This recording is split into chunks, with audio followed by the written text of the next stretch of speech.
और आज हम पढ़ेंगे और आपने एक होमवर्क भी दिया था वीसीएम से। 5r/2 इसका आंसर है। Yes sir. ठीक है, चलो next topic, potential energy and force. Force और पोटेंशियल एनर्जी के बीच का रिलेशन हम लिखेंगे कि फोर्स और पोटेंशियल एनर्जी कैसे रिलेटेड है। तो जैसा कि हम जानते हैं, work done by conservative force, क्या भाई राघव कैसे डिफाइन किया था? Work done by conservative force is equals to, रहने दीजिए आपसे नहीं हो पा रहा है, work done by conservative force is minus of delta U, है ना। और अगर हम बात करें small work done by conservative force, D W C is equals to minus of D U. अब फोर्स को हम क्या लिख सकते हैं? फोर्स को हम लिख सकते हैं F D R. F D R is equals to minus D U. तो कंजर्वेटिव फोर्स और पोटेंशियल एनर्जी में रिलेशन हो गया कि F is equals to minus D you by D R.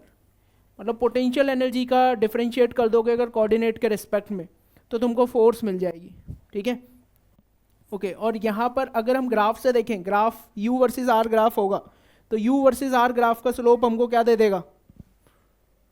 अरे यू वर्सेस आर ग्राफ का negative slope क्या देगा? Force. So force is equals to, force is negative slope of, negative slope of potential energy versus R graph. ठीक है, simple सी बात है। देखो अब नेक्स्ट आता है कि यहाँ पे तो ठीक है कि फोर्स अगर वेरी कर रही है आर के साथ, मतलब पोटेंशियल एनर्जी आर के साथ वेरी कर रही है, तो फोर्स निकाल देंगे हम। ठीक है, अब ऐसा समझो, अगर force, if force is function of x, force अगर सिर्फ एक्स का फंक्शन है तो एफ क्या लिख, सॉरी, पोटेंशियल एनर्जी अगर तुम्हारा फंक्शन ऑफ एक्स है, if u is equals to u of x, potential energy is function of x, तो हम फोर्स क्या बोलेंगे उस केस में? Minus of D u over d x. In the same way अगर potential energy function of y है, तो उस केस में हम फोर्स क्या बोलेंगे? Force is minus of D you by d y. और अगर force, potential energy function of Z है, तो हम फोर्स बोलेंगे minus D you by D Z.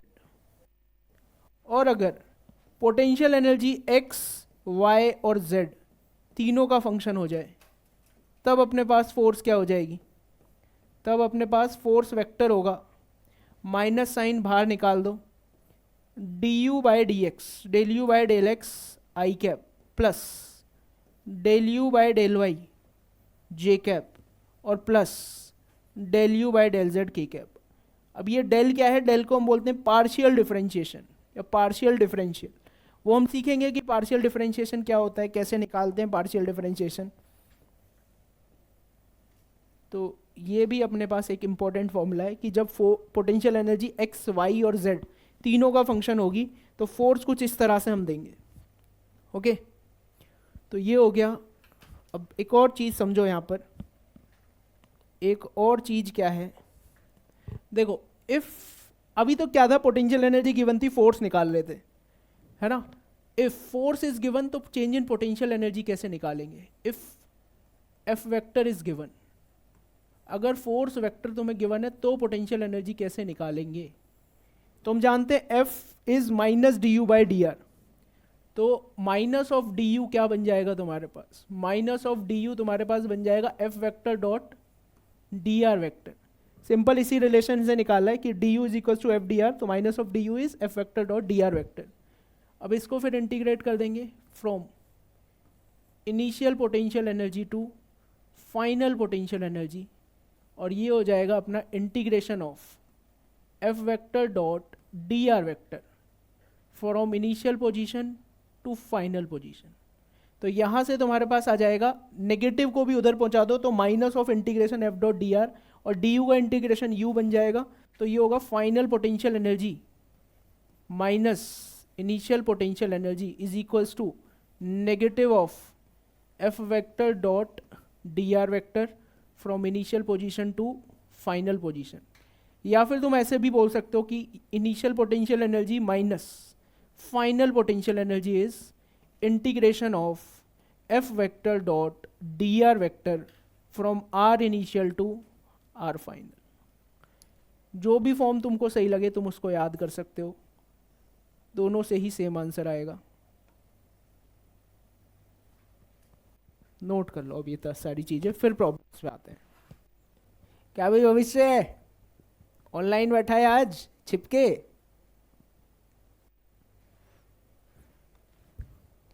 बोल भी नहीं यस रहा। सर। छिपके आज ऑनलाइन बैठा हुआ है, डर गया पानी से? अरे नहीं सर, कुछ ज्यादा ही भर गया। ऐसे होगी बदमाशी हैं? अरे सर, कुछ ज्यादा भर गया, आने लायक नहीं है पानी बिल्कुल भी। ये देखिए हम लोग तो आए हुए हैं भाई, इतने सारे बच्चे बैठे हैं यहाँ पे। सर 21 बी की तरफ आना। 21 बी की तरफ आना। ये भी बंद ही है अब 16 बी जाने दो। अंडरपास से नीचे, अंडरपास से। तो बोट वोट नहीं है तुम्हारे पास अपनी एक पर्सनल? अरे नहीं सर, बोट वोट अभी मंगवाएंगे कुछ दिन में। मंगा लो भाई, जिस हिसाब से यहाँ फरीदाबाद में पानी भर रहा है ना। यस सर, मंगवाएंगे। सर फरीदाबाद वेनिस थोड़ा बन जाएगा। बिल्कुल बिल्कुल, और तुम में से कुछ लोग जो टाइम से बोट चलाना सीख लेंगे तो उनकी प्लेसमेंट भी हो जाएगी। कैब वाले की जगह तुम अपनी बोट से बच्चे भर भर के लाना फिर जिज्ञान तक। चलो हो गया भाई ये। प्रॉब्लम्स पे आते हैं अब। ऑनलाइन वाले बच्चों स्क्रीनशॉट ले लो। आधे तो यहाँ पे होंगे भी नहीं, बस क्लास चला के छोड़ गए होंगे ऐसे ही। देखो जैसे पोटेंशियल एनर्जी दे रखी है, फोर्स निकालनी है, इसको तो जल्दी से निकाल दो। Potential energy as a function of x है, तो फोर्स का क्या फॉर्मूला यूज करेंगे? एफ इज इक्वल्स टू क्या भाई राघव? माइनस ऑफ, अबे भाई पोटेंशियल एनर्जी से फोर्स निकालनी है तो डिफरेंशिएशन, फोर्स से पोटेंशियल एनर्जी निकालनी है तो इंटीग्रेशन। देखो तो सिंपल है, इसमें तो कुछ भी नहीं करना, खत्म सवाल है ये तो। D by d x of x square plus x. So x square का डिफरेंशिएशन क्या हो जाएगा? 2x। सो 2x प्लस 1, ये आ गया अपने पास फोर्स। क्या अब इसमें देखो कैसे करेंगे। यहाँ पे फोर्स एक्स वाई जेड तीनों पे वेरी कर रही है, तो कौन सी वाली फॉर्म यूज करनी पड़ेगी? Minus del you by del x i, del you by del Y j और del you by del Z k. तो यहाँ पर अब ये समझो del you by del x की जरूरत पड़ेगी, तो पहले del you by del x निकालते हैं। So del you by del x का मतलब क्या है? ये है partial differentiation. Partial differentiation with respect to x. Del by del x is partial differentiation with respect to X. It means यहाँ पर x को वेरिएबल ट्रीट करोगे और बाकी सबको कांस्टेंट। जब वाई जेड कॉन्स्टेंट है तो वो बाहर ही चले जाएंगे। Y Z del by del x of X जो कि हो जाएगा 1, तो ये अपने पास क्या आ जाएगा? Y Z. ऐसे ही अगर तुमसे पूछे जाए del you by del Y, it means it is partial differentiation with respect to Y. तो यहाँ पे वेरिएबल कौन होगा एक्स वाई जेड में से? वाई वेरिएबल होगा। तो y वेरिएबल होगा तो y वेरिएबल है, एक्स जेड कॉन्स्टेंट है, उनको बाहर डिफरेंशिएशन से, तो ये बन जाएगा del by del Y of y जो कि 1 हो जाएगा, तो ये हो जाएगा एक्स जेड। ऐसे del you by del z, तो it means it is partial differentiation with respect to z। तो यहाँ पे वेरिएबल कौन होगा एक्स वाई जेड में से? z वेरिएबल होगा और एक्स वाई कॉन्स्टेंट, तो एक्स वाई को बाहर निकाल देंगे और del by del Z of z, तो ये बन जाएगा तुम्हारे पास एक्स वाई। अब फोर्स वेक्टर अगर पूछ लेगा तो हम बोलेंगे माइनस साइन पहले ही बाहर, del you by del x I cap plus del you by del Y J cap plus del you by del Z के कैप। सो ओवरऑल अपने पास आंसर आ जाएगा minus of Y Z I cap plus X Z J cap plus X Y K cap. ये F vector आ गया। अब अगर तुमसे पूछ ले कि फाइंड फोर्स एट 1,2,1, इस पॉइंट पे फोर्स निकालनी है, तो क्या करोगे? एक्स वाई जेड की जगह 1 to 1 पुट कर दोगे। तो इस केस में फोर्स वेक्टर तुम्हारे पास हो जाएगा वाई इंटू जेड 2 हो जाएगा, तो minus 2i x into z plus j और एक्स इंटू वाई तो 2k। इस तरह से फोर्स आ जाएगी एट पॉइंट 1,2,1। समझ में आ गया ये पार्शियल डिफरेंशिएशन? समझ गया ना? तो डेल बाय डेल एक्स है तो सिर्फ एक्स के रिस्पेक्ट में डिफरेंशिएशन, बाकी सब constant. Del by del Y होगा तो वाई के रिस्पेक्ट में डिफरेंशिएशन, बाकी सब कांस्टेंट। चलो नेक्स्ट करो इनको। पहले del you by del x निकालो, del you by del y निकालो, del you by del z निकालो। Del you by del x, so del by del x of x square plus Y square plus Z square. जब y और, तो इसका मतलब क्या हुआ? इसका मतलब ये हुआ it is equivalent to del by del x of x square plus del by del x of Y square plus del by del Z of del by del x of Z square, del by del x of Z square. तो x के respect में X square का differentiation 2x। अब Y square तो constant है और x के respect में डिफरेंशिएट कर रहे हैं तो क्या आ जाएगा? 0। ऐसी जेड स्क्वायर कांस्टेंट है, x के रेस्पेक्ट में डिफरेंशिएट करेंगे तो 0। सो 2x प्लस 0 प्लस 0, तो ये आ गया अपने पास 2x। In the same way del you by del Y क्या आ जाएगा? Del by del Y of x square plus Y square plus Z square. X square constant है तो वाई के रिस्पेक्ट में डिफरेंशिएशन 0 और जेड स्क्वायर का भी 0 और वाई स्क्वायर का आ जाएगा 2y। इन द सेम ये way del you by del z तुम्हारे पास आ जाएगा 2z। तो अपने पास f वेक्टर हो जाएगा minus of del you by del x I cap, del you by del Y J cap, del you by del Z के cap. तो इतना आ जाएगा, या फिर ऐसे भी लिख सकते हो -2 एक्स आई कैप प्लस वाई जे कैप प्लस जेड के कैप। और फोर्स अगर हम बोलें एफ वेक्टर एट 1,2,2, तो ये जाएगा -2 I cap plus 2 J cap plus 2 K cap. Next में पहले निकालेंगे del you by del x. So del you by del X कितना आ रहा है? तो ये जाएगा del by del x of 3x square Y Z plus 2yz। So del by del x of 3x square Y Z plus del by del x of 2yz। ये तो 0 हो जाएगा 2yz का x के रेस्पेक्ट में differentiation.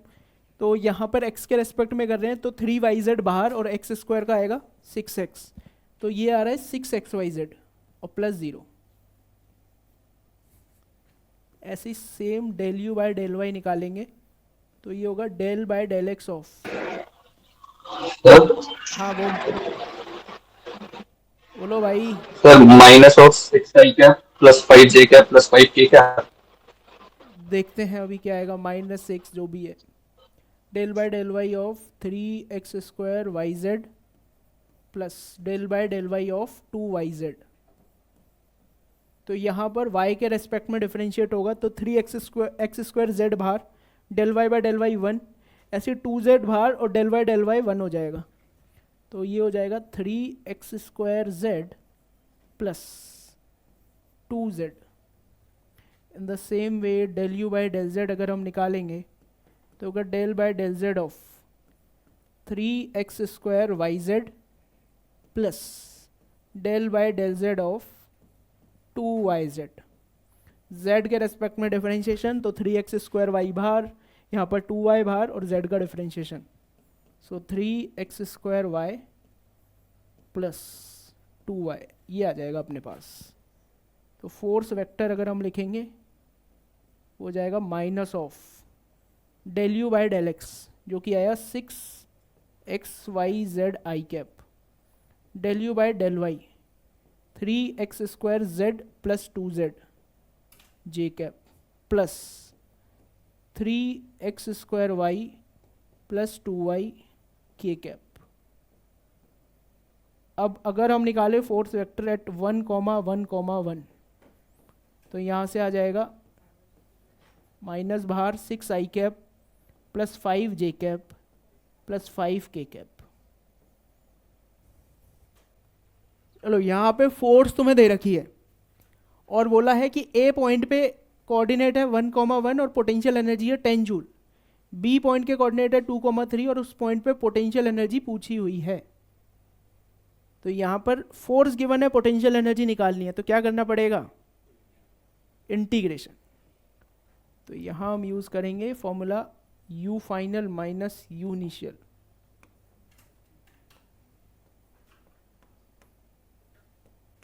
Is equals to minus of integration f vector dot dr vector from initial point to final point.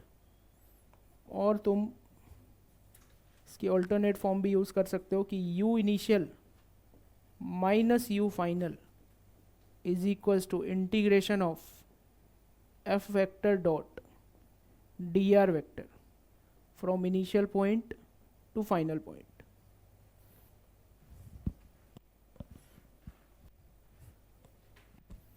Initial A को मान लो, final B को मान लो। तो यहाँ पर initially potential energy at A minus potential energy at B.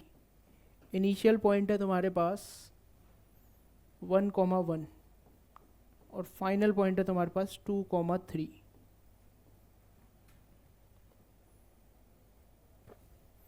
F vector है तुम्हारे पास 2xy plus x²j। Displacement vector क्या लिखेंगे यहाँ पर? क्या लिखेंगे? dr vector dxi plus dyj।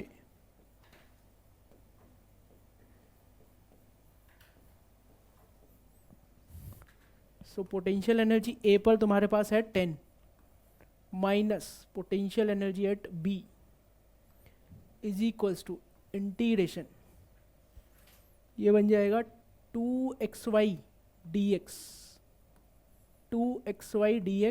Plus integration x² dy। इसको कैसे इंटीग्रेट करते थे? कैसे इंटीग्रेट करते थे इसको? इक्वेशन निकाल के नहीं डाल, 7/3। देखते हैं अभी क्या आएगा। इक्वेशन निकाल के नहीं भाई, पीडीएफ चेक करते थे, पीडीएफ वाली फॉर्म बन रही है ये। इसका इंटीग्रेशन में क्या करते थे? x के रेस्पेक्ट में तो y को कांस्टेंट मानते थे, y को कांस्टेंट मानेंगे तो 2y बाहर, x dx का इंटीग्रेशन कितना हो जाएगा? x²/2। तो ये वाला कितना आएगा? इसका इंटीग्रेशन कितना बनेगा? ये x² y बन जाएगा। और इसमें y के रेस्पेक्ट में इंटीग्रेशन तो x² बाहर, और इंटीग्रेशन ऑफ dy तुम्हारे पास क्या आएगा? x² y। तो ये क्या बन गया? दिस इज डी ऑफ, मतलब इसका इंटीग्रेशन क्या आएगा? दो बार लिखा होता था तो एक बार लिख देते थे, तो ये हो जाएगा x² y का इंटीग्रेशन, मतलब x² y आएगा इंटीग्रेशन 1,1 से 2,3। तो ये हो जाएगा 4 × 3 12 माइनस 1 और ये 10 माइनस ub। तो 12 माइनस 1 11 हो गया। ub की वैल्यू कितनी हो जाएगी? -1 जूल। Yes sir. एक 1 ज़्यादा आ गया भविष्य तेरा। आंसर तो सेम ही है बस, लेकिन वो नहीं। Yes sir. वो कंजर्वेटिव फोर्स है, पाथ इंडिपेंडेंट है, इसीलिए सेम बन रहा होगा, वो वैसे नहीं करेंगे।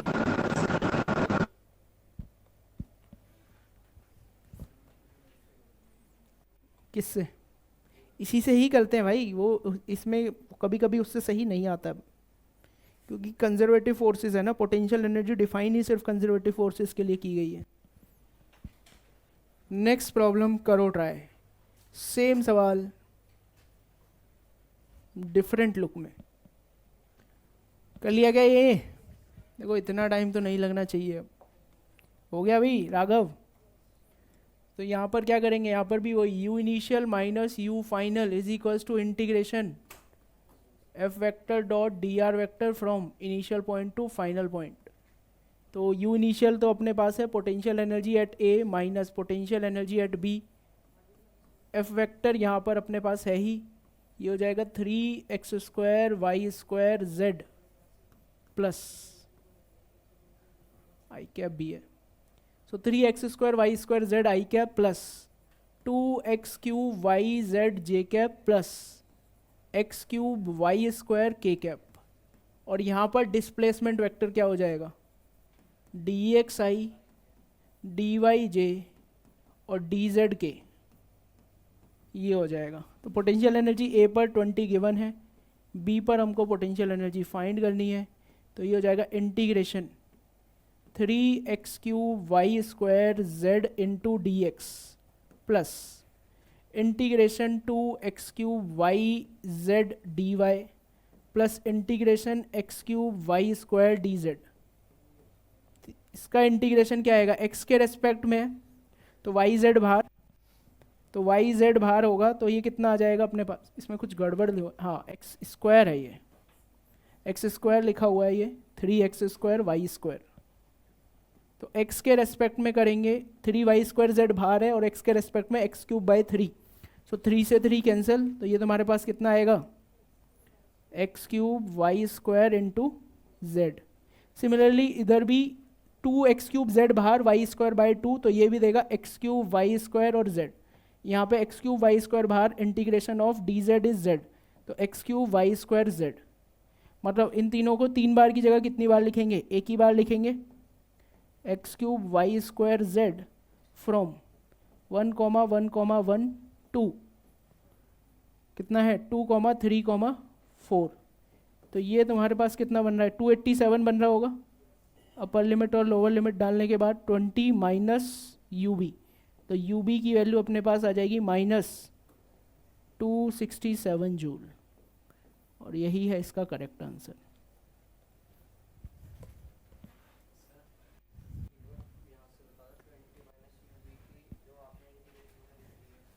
भाई x के रेस्पेक्ट में इंटीग्रेशन होगा तो 3y² z बाहर चला जाएगा, 3y² z बाहर गया तो इंटीग्रेशन x² dx कितना होता है, इंटीग्रेशन x² dx क्या होता है, हाँ ठीक है गुड। आगे बढ़ते हैं अब इसी के साथ, इंटीग्रेशन सीख के आई हो ये, ठीक है फिर बताऊंगा तेरे को,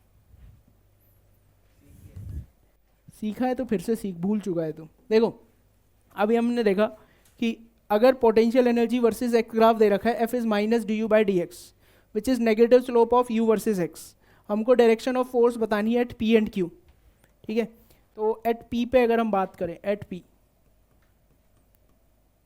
एट p पर हमने एक देखो स्लोप बना लिया यहाँ पे ऐसे स्लोप, तो p पर स्लोप कैसा आ रहा है, p पर स्लोप कैसा है, पॉजिटिव है नेगेटिव है, अबे भाई तुम ये भी नहीं देख पा रहे हो, अब p पर स्लोप कैसा है, पॉजिटिव स्लोप है, हॉरिजॉन्टल के साथ एंगल कितना है इसका <90 डिग्री, मतलब tan थीटा पॉजिटिव, मतलब स्लोप पॉजिटिव।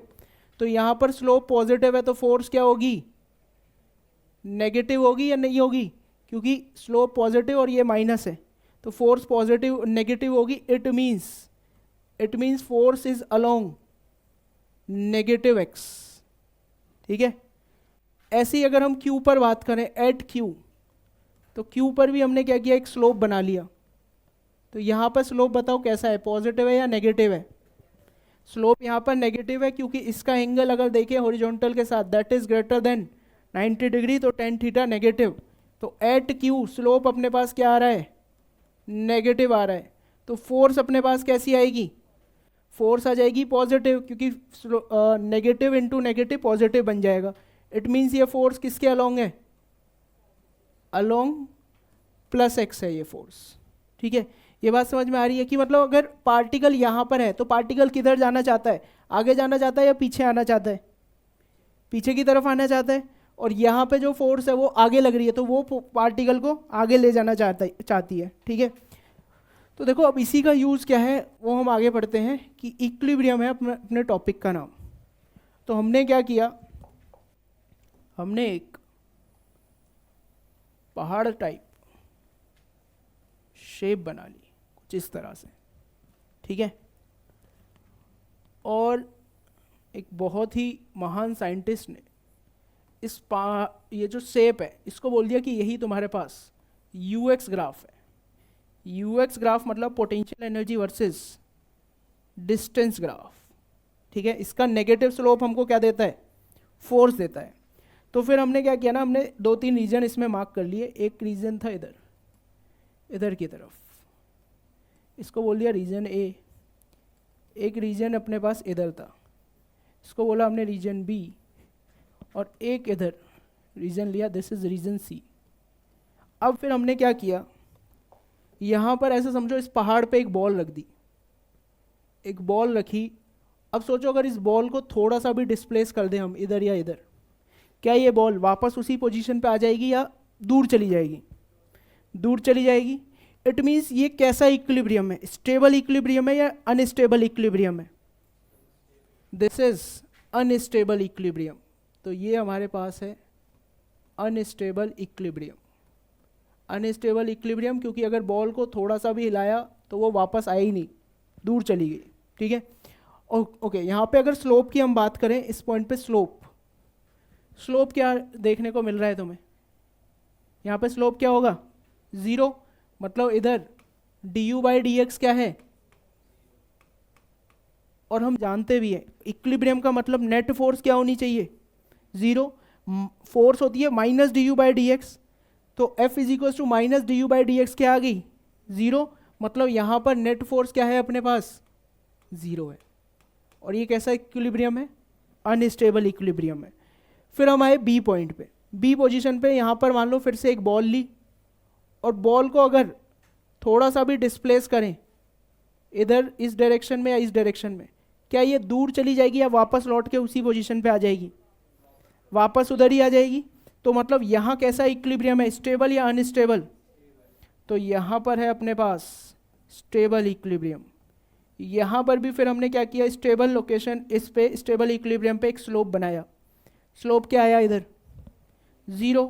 तो हमें यहाँ पे पता लग रहा है कि du/dx क्या है, 0। मतलब नेट फोर्स क्या है इधर, और ये बात सही भी है क्योंकि इक्विलिब्रियम तो वहीं होता है जहाँ पर नेट फोर्स क्या हो, 0 हो। फिर हमने क्या किया, एक बॉल को यहाँ पे लिया, और इसको सोचो अगर थोड़ा सा भी डिस्प्लेस करें लेफ्ट या राइट, तो ये क्या होगा कि जितना डिस्प्लेसमेंट दोगे उतना ही डिस्प्लेस होगी, अपने आप ना आगे जाएगी ना पीछे आएगी। ये कुछ भी शो नहीं कर रही, ना तो दूर जाने की टेंडेंसी शो कर रही, ना वापस आने की टेंडेंसी शो कर रही है। तो ये कैसा इक्विलिब्रियम है, this is neutral equilibrium, this is neutral equilibrium, है ना। और यहाँ पर भी अगर हम स्लोप बनाए, स्लोप, तो स्लोप क्या होगा इधर भी, 0। तो न्यूट्रल इक्विलिब्रियम पे du/dx क्या रहेगा तुम्हारे पास, 0 रहेगा, ठीक है। अब आते हैं कि अनस्टेबल इक्विलिब्रियम है तो इसकी पता कैसे लगेगी। ओके, तो अगर इसका पता करना है तो ऐसा समझो, मैंने ना यहाँ पे ऐसे स्लोप बनाया, पहले एक स्लोप इधर था, एक स्लोप इधर की तरफ बनाया। ओके, तो यहाँ पे स्लोप कैसा है तुम्हारे पास, पॉजिटिव या नेगेटिव? इधर स्लोप कैसा है, हॉरिजॉन्टल के साथ एंगल देखोगे तो ये एंगल क्या है, एक्यूट, स्लोप इज पॉजिटिव। इधर स्लोप क्या हुआ, 0। और इधर स्लोप कैसा हो गया तुम्हारे पास, मतलब स्लोप पहले पॉजिटिव था, फिर 0 हुआ, फिर नेगेटिव हुआ। स्लोप इज इंक्रीजिंग और decreasing, slope is decreasing. Rate of change of slope है ना, rate of change of slope मतलब rate of change of du/dx, क्योंकि स्लोप क्या है, du/dx। तो rate of change of slope क्या हो जाएगा, d2u/dx²। डबल डिफरेंशिएशन में बताया था ना कि डबल डिफरेंशिएशन तुमको क्या बताता है, rate of change of slope. तो यहाँ पे स्लोप का रेट क्या है, पॉजिटिव रेट है या नेगेटिव रेट है चेंज होने का, नेगेटिव रेट है, क्योंकि पहले पॉजिटिव फिर 0 फिर नेगेटिव, मतलब स्लोप भी घट गया अपना। तो यहाँ पर दूसरी कंडीशन क्या होगी इसके लिए, d2u/dx² क्या होना चाहिए, <0 होना चाहिए फॉर अनस्टेबल इक्विलिब्रियम। अब स्टेबल पे बात करते हैं। यहाँ भी हमने क्या किया ना, मान लो ऐसे स्लोप बना दिया, एक स्लोप इधर बनाया, एक स्लोप इधर बनाया। इधर देखोगे तो स्लोप क्या होगा, हॉरिजॉन्टल के साथ एंगल कैसा है इसका, ग्रेटर देन 90 डिग्री, मतलब स्लोप इज नेगेटिव। यहाँ पर स्लोप क्या हुआ, 0, और यहाँ स्लोप क्या हो गया, positive. It mean slope is increasing और डिक्रीजिंग, स्लोप इज इंक्रीजिंग, इसका मतलब d2u/dx² ग्रेटर देन 0 और लेस देन 0, ग्रेटर देन 0, ठीक है। फिर यहाँ पर न्यूट्रल इक्विलिब्रियम पे आओगे तो स्लोप चेंज ही नहीं हो रहा, चेंज ही नहीं हो रहा, इसका मतलब यहाँ पर क्या होगा, d2u/dx² किसके बराबर होगा, 0 के बराबर। तो ये न्यूट्रल इक्विलिब्रियम की पहचान है। तो जहां पर अनस्टेबल इक्विलिब्रियम होगा वहां पोटेंशियल एनर्जी मैक्सिमम या मिनिमम, मैक्सिमम होगी। देख रहे हो ना ग्राफ में, मैक्सिमम पोटेंशियल एनर्जी मिल रही है। और जहां पर स्टेबल इक्विलिब्रियम होगा वहां पर पोटेंशियल एनर्जी क्या होगी, मिनिमम होगी। और न्यूट्रल इक्विलिब्रियम पे पोटेंशियल एनर्जी पे कोई कमेंट नहीं कर सकते ऐसे, ठीक है। तो अनस्टेबल इक्विलिब्रियम पे 2-3 पॉइंट मिल गए हैं कि पहला यहाँ पे du/dx 0 होता है, d2u/dx² लेस देन 0 होता है, और पोटेंशियल एनर्जी जो होती है वो कैसी होती है, मैक्सिमम होती है ना। और स्टेबल इक्विलिब्रियम पे पोटेंशियल एनर्जी कैसी होती है, मिनिमम होती है। ओके, न्यूट्रल पे कोई कमेंट नहीं कर सकते। तो जल्दी से ये सारी चीज़ें नोट कर लो अब, और फिर हम फाइंड करेंगे stable unstable equilibrium potential energy जब हमको दे रखी होगी उसके लिए।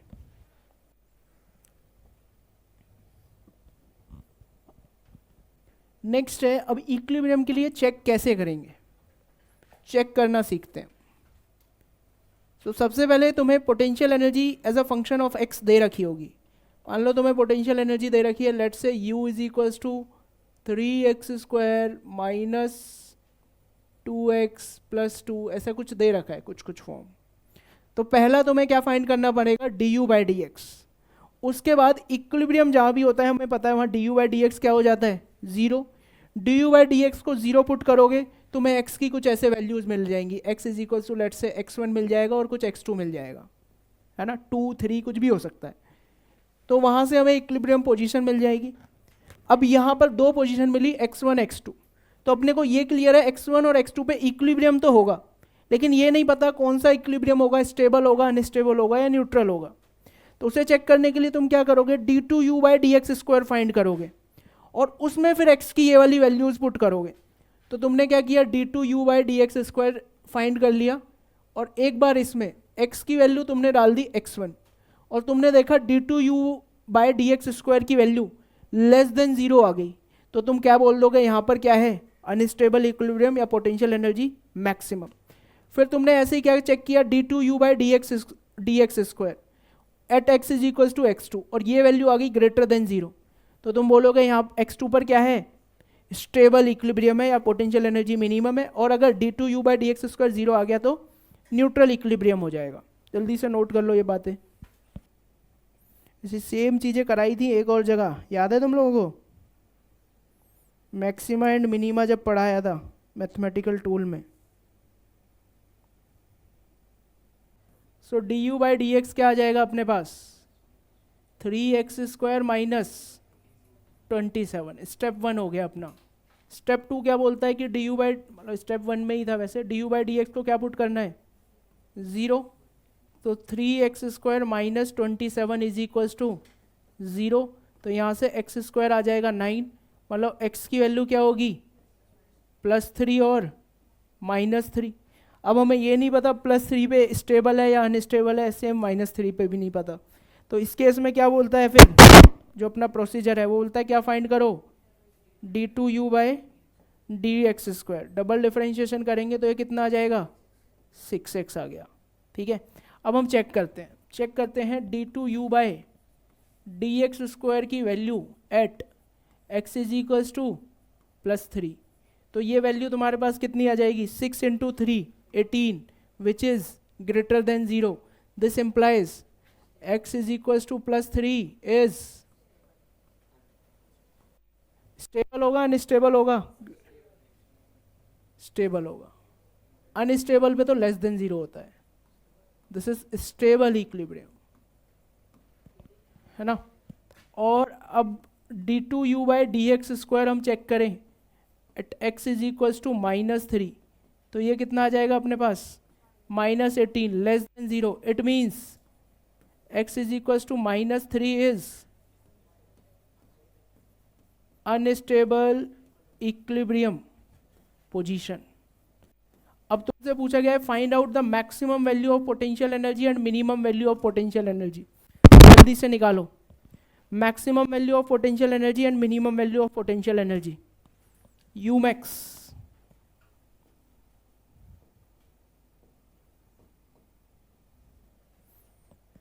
मैक्सिमम पोटेंशियल एनर्जी कहाँ होती थी,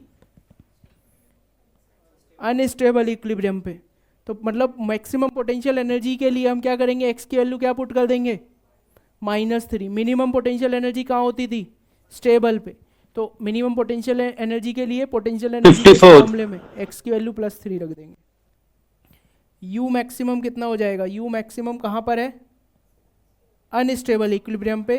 तो अनस्टेबल पे एक्स की वैल्यू -3 का क्यूब -27 इंटू -3, तो कितना आ जाएगा, ये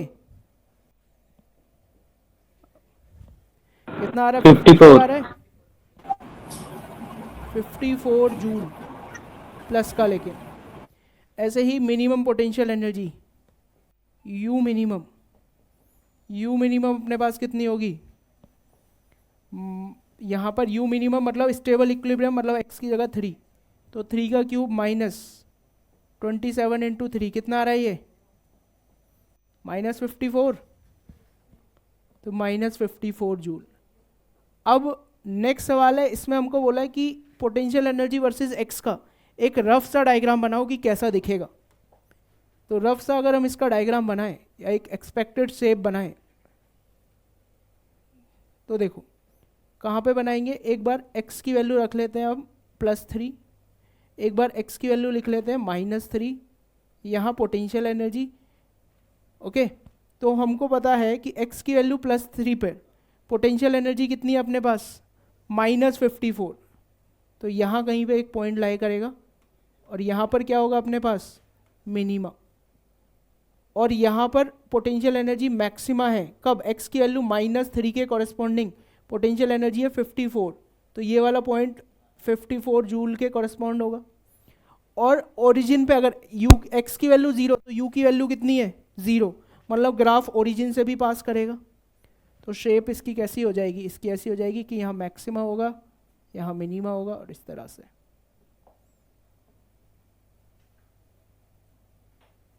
ऐसी शेप आ जाएगी इसकी। फिर इसके बाद ये क्या होगा, फिर कोई मैक्सिमम मिनिमा नहीं मिलेगा इसमें, तो ये ऐसे ऊपर की तरफ चला जाएगा और ये नीचे की तरफ। तो एक बार मतलब एडवांस में सवाल पूछा हुआ है जिसमें पोटेंशियल एनर्जी का ग्राफ बना के ही सॉल्व हो पाएगा वो। मिनिमा मैक्सिमम पॉइंट देखने, कॉम्प्लिकेटेड से फंक्शन दे रखे हैं पोटेंशियल एनर्जी के। करिए find potential energy of 1 kg के मास की, वो दे रखी है। बोला अगर टोटल मैकेनिकल एनर्जी 2 जूल है तो बताओ मैक्सिमम स्पीड क्या होगी।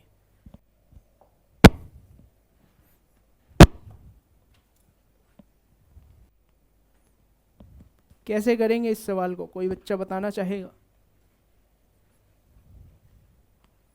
स्पीड मैक्सिमम मतलब काइनेटिक एनर्जी मैक्सिमम और मिनिमम, मैक्सिमम होगी है ना, स्पीड मैक्सिमम है। टोटल एनर्जी फिक्स है, काइनेटिक एनर्जी अगर मैक्सिमम तो पोटेंशियल एनर्जी मिनिमम। तो पोटेंशियल एनर्जी की मिनिमम वैल्यू निकाल लो और k + u kinetic energy plus potential energy is equals to total mechanical energy which is 2 joule. तो वहाँ से तुम्हारे पास फिर काइनेटिक एनर्जी आ जाएगी मैक्सिमम वाली, और मैक्सिमम काइनेटिक एनर्जी की हेल्प से तुम मैक्सिमम स्पीड भी निकाल सकते हो। और जैसा कि इस ग्राफ को देख के पता चल रहा है, इसमें एक ही पॉइंट ऑफ इक्विलिब्रियम आएगा। तो सबसे पहले वही सारा स्टेप बिल्कुल पिछले वाले प्रॉब्लम की तरह कि du/dx अगर हम निकालें तो ये होगा अपने पास क्या, 2x/2 विच इज़ x - 1। फिर हम क्या करेंगे, du/dx को 0 पुट करेंगे। du/dx को 0 पुट किया मतलब x - 1 0, x की वैल्यू आ गई 1। अब यहाँ पर चेक करेंगे कैसा इक्विलिब्रियम है। अपने को नीड थी स्टेबल इक्विलिब्रियम की, तभी हम बोल सकते हैं कि stable equilibrium potential energy minimum, kinetic energy maximum. तो उसके लिए हमने चेक किया d2u/dx², जिसकी वैल्यू कितनी आ जाएगी अपने पास, 1 आ जाएगी। मतलब ये तो चाहे अब x = 1 पे ही क्यों ना चेक कर लूँ, ये तो वैल्यू हमेशा ही 1 है। It is always greater than 0, it means x = 1 is stable equilibrium. x = 1 अपने पास स्टेबल इक्विलिब्रियम पोजीशन है। तो यहाँ पर पोटेंशियल एनर्जी क्या होगी, मिनिमम होगी। तो potential energy is minimum at x is equals to 1। तो u मिनिमम वैल्यू क्या आ जाएगी, इसकी वैल्यू पुट कर दो 1/2, 1 का स्क्वायर बाय 2 माइनस 1, तो ये आ गई -1/2। अब हम जानते हैं टोटल एनर्जी हमेशा फिक्स होती है, तो काइनेटिक एनर्जी, पोटेंशियल एनर्जी अगर मिनिमम है और टोटल एनर्जी फिक्स रहनी है, तो काइनेटिक एनर्जी हमें पता है मैक्सिमम होगी, और वो मैक्सिमम वैल्यू है अपने पास, मतलब टोटल एनर्जी की वैल्यू है 2। ठीक है, तो u minimum plus k max is equals to total mechanical energy which is E। So -1/2 plus kinetic energy को लिख लेंगे half mv², half of mass अपने पास है 1 इंटू वी मैक्स का स्क्वायर इज इक्वल्स टू 2। तो ये तुम्हारे पास बन जाएगा वी मैक्स, यहाँ से आ जाएगा √5 मीटर पर सेकेंड। तो इतनी अपने पास मैक्सिमम स्पीड होगी गिवन पार्टिकल की। देखो ये काफ़ी बढ़िया सवाल है। क्या दे रखा है, एक सिंगल कंजर्वेटिव फोर्स किसी पार्टिकल पे एक्ट कर रही है, अलोंग एक्स एक्सिस है फोर्स, बोला x इज इक्वल्स टू 5 पे।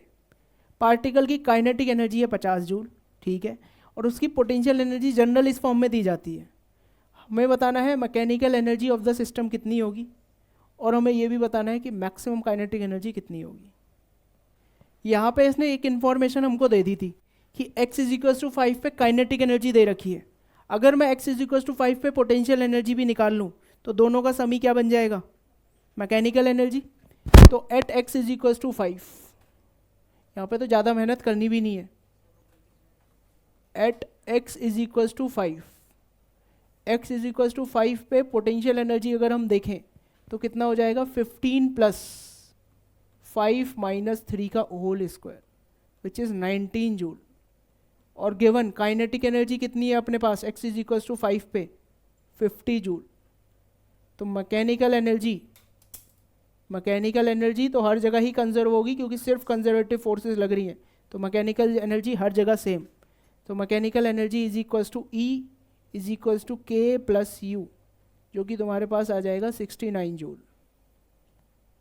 नेक्स्ट हमको क्या बोला है कि मैक्सिमम काइनेटिक एनर्जी मैक्सिमम कहाँ पर होगी, जहाँ पोटेंशियल एनर्जी क्या हो, मिनिमम हो। और पोटेंशियल एनर्जी कहाँ मिनिमम है, x is equals to +3, at x is equals to +3 हमारे पास क्या है, potential energy is minimum and kinetic energy is maximum. और minimum kinetic energy plus minimum potential energy plus kinetic energy maximum की value किसके बराबर होगी, मैकेनिकल एनर्जी के बराबर। तो मिनिमम पोटेंशियल एनर्जी है 15, maximum kinetic energy is equals to total mechanical energy which is 69 joule. तो काइनेटिक एनर्जी मैक्सिमम अपने पास कितनी आ जाएगी, ये आ जाएगी प्लस का 54 जूल।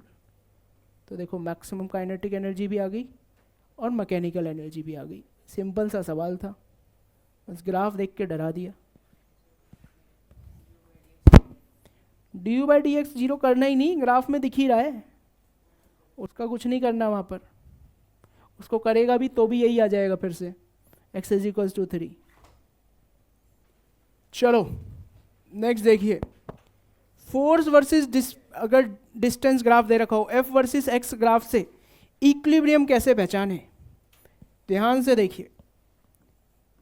इसको लिखा हमने d2u/dx², यही हमको पता था कौन सा इक्विलिब्रियम होगा, है ना। क्या हम इसको ऐसे लिख सकते हैं, d/dx ऑफ du/dx, और du/dx तुम्हारे पास क्या होता था, du/dx याद करो f is equals to minus of du/dx। So du/dx क्या बन जाएगा, minus f। So minus of df/dx यही अपने पास किसके बराबर है, d2u/dx² के। So d2u/dx² is equals to minus df/dx, है ना। अब यहां पर सुनो, in f versus x graph, if slope of f versus x is positive, अगर slope of F versus x positive है तो तुम्हारे पास d two u by d x square क्या आ जाएगा, पॉजिटिव या नेगेटिव? हाँ भाई क्या आ जाएगा, नेगेटिव, क्योंकि d F by d x is slope of f versus x, ये पॉजिटिव इधर नेगेटिव, तो d two u by d x square is negative. या फिर हम बोल सकते हैं d two u by d x square is less than zero, मतलब कैसा इक्विलिब्रियम, अनस्टेबल इक्विलिब्रियम। क्या भाई ये इन बात समझ में आई? तो देखो जहाँ भी एफ वर्सेस एक्स ग्राफ का स्लोप तुम क्या देखोगे, नेगेटिव देखोगे, वहाँ क्या बोल दोगे, अनस्टेबल इक्विलिब्रियम है। अब वहीं एफ वर्सेस एक्स ग्राफ में if slope of F versus x, if slope of F versus x is negative, अगर d F by d x negative हुआ तो तुम्हारे पास d two u by d x square क्या होगा, negative या positive? Positive हो जाएगा, या फिर बोल सकते हो ग्रेटर देन ज़ीरो हो जाएगा। इट मीन्स कैसा equilibrium, it means stable equilibrium. तो मतलब एफ वर्सेस एक्स ग्राफ जहाँ पर भी पॉजिटिव वो बोलेगा स्टेबल इक्विलिब्रियम है, और जहाँ भी नेगेटिव होगा वो क्या होगा, अनस्टेबल इक्विलिब्रियम होगा। अब इधर देखो, यहाँ पे अपने पास एफ वर्सेस एक्स ग्राफ दे दिया गया, ठीक है। अब ये कुछ इस तरह से था ग्राफ, ये मान लो ये यहाँ पे कट किया x1 पे और यहाँ किया x2 पे, ओके। x1 पे फोर्स क्या है, पॉजिटिव या नेगेटिव? ज़ीरो। x1 और x2 पे फोर्स क्या है, ज़ीरो है, ठीक है। अच्छा यहाँ पर क्या इक्विलिब्रियम होगा या नहीं होगा, इस पॉइंट पे, इस पॉइंट पे इक्विलिब्रियम होगा या नहीं होगा? नहीं होगा ना, क्योंकि इक्विलिब्रियम कहाँ पर होता है, जहाँ पर नेट फोर्स क्या हो, और नेट फोर्स कहाँ कहाँ पर ज़ीरो है, x1 और x2 पर। x1 पे स्लोप कैसा है तुम्हारे पास f वर्सेस x ग्राफ का, पॉजिटिव है, तो पॉजिटिव है तो हम क्या बोल देंगे यहाँ पर कैसा इक्विलिब्रियम है, अनस्टेबल। x2 पर स्लोप कैसा है तुम्हारे पास, नेगेटिव, तो यहाँ पर क्या बोलेंगे, स्टेबल इक्विलिब्रियम। नोट कर लो, आज की कक्षा यहीं पे समाप्त।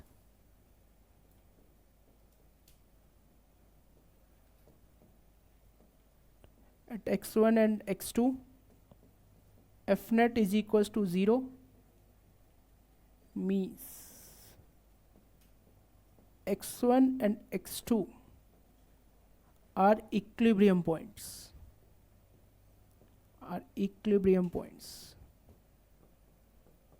at x1 slope of f versus x is positive, at x2 slope of f versus x is negative. This implies x1 is positive है, तो अपने पास होगा ये, स्लोप पॉजिटिव है तो यहाँ पर अनस्टेबल इक्विलिब्रियम,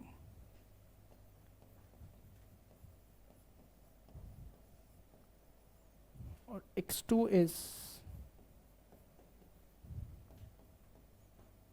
स्लोप यहाँ पर क्योंकि नेगेटिव है तो x2 is stable equilibrium position.